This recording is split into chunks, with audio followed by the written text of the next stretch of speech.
Hey, what's up? It's Tony from Street Church, and welcome to the Inside Job Podcast. Hey, I'm going to get right to this week's episode. The title of this week's episode is, and I'm talking to myself here, Get Off the Treadmill. Get off the treadmill. Hey, if you're like me, whether it's your place of work or your family or wherever you find yourself, you know people who are in need. You know people who are going through it, who are hurting, who are lonely, who are suffering in some way, shape, or form. And for me, it's difficult at times because we're bombarded in the city of Trenton with such overwhelming need. Sometimes I just want to crawl up in a ball and hide and say, leave me alone. I got my own issues. I got my own need. I got my own problem. Okay? Leave me alone. And if you're like me, the propensity, the thing that is one of the biggest obstacles to me being willing to get out of myself and meet somebody's need is the fact that I've spent a lot of years on my treadmill, walking and running on my treadmill.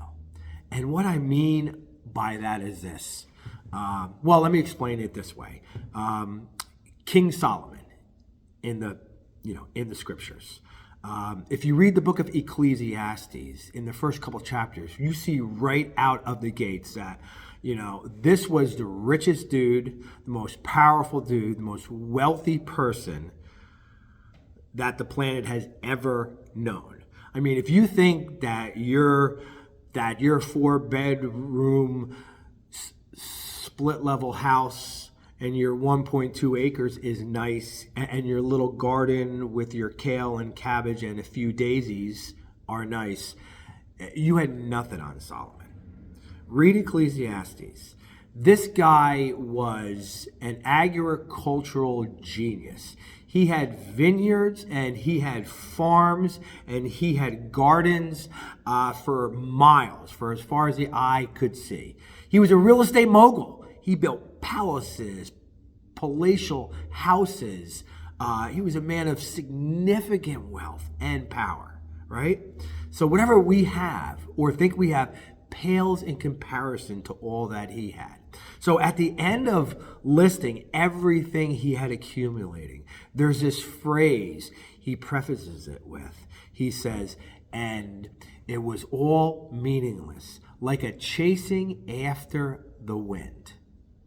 For me, I think the crux of the story of Solomon is to let us know this. Did it, and it still didn't do it for me. Right? Like I've checked off everything on the list that I've ever wanted.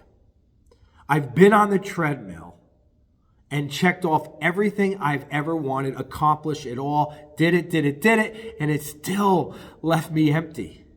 It still didn't fulfill my purpose for walking on the planet Earth, right? And if you're like me,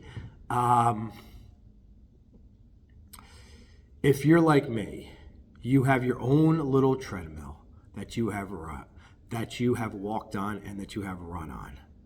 And my encouragement for you and me is to do the opposite of what Solomon did. If Solomon did all these things and checked all these things off and it still didn't do it for him and said it was all meaningless like a chasing after the wind, well then what would be the opposite of that? That wouldn't be meaningless, and that wouldn't be like a chasing after the wind.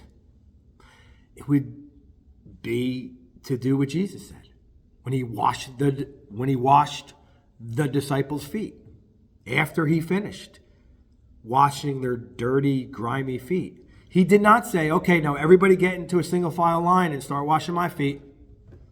No, he said, I've given you an example that you should do for one another as I have done for you.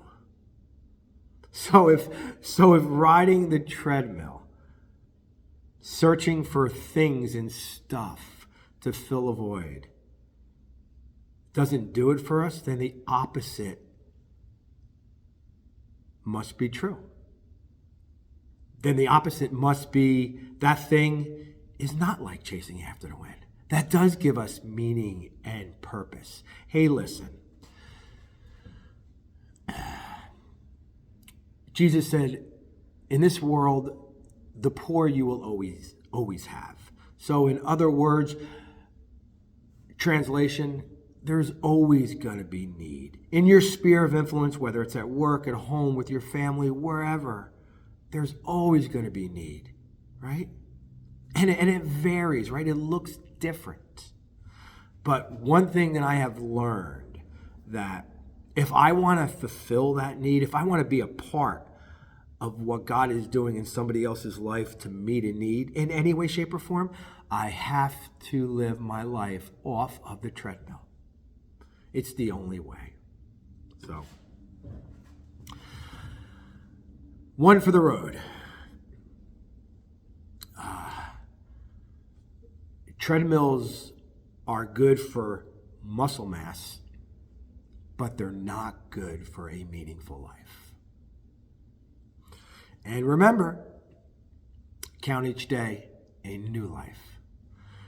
Hey, I'll see you guys next time. Got something super awesome planned for you. So until then, have a great day.